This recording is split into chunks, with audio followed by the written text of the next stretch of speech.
करायचं आपण शिंपल्याच्या मांसाची कटलेट. त्याला लागणारं साहित्य: शिंपल्याची मांस अशी काढून स्वच्छ धुवून घ्यायची.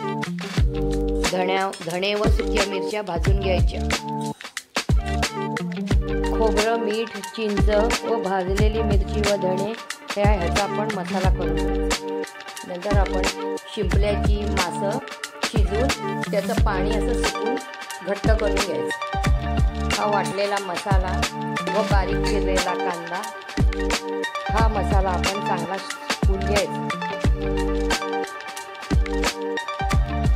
मसाला वाटल्यानंतर व कांदा त्यात घातल्यानंतर त्याला पाणी सुटतं. यासाठी हा मसाला चांगला सुकून घ्यायचा आणि घट्ट करायचा.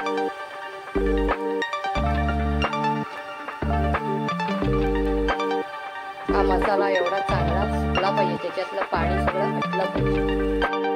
त्यानंतर आपण त्याच्यात थोडंसं तांदळाचं पीठ मिक्स करायचं. त्यानंतर आपण हे तव्यावर असे थापायचे व कापूस करून भाजायचे. हे झाले आपले तिसऱ्याचे वडे.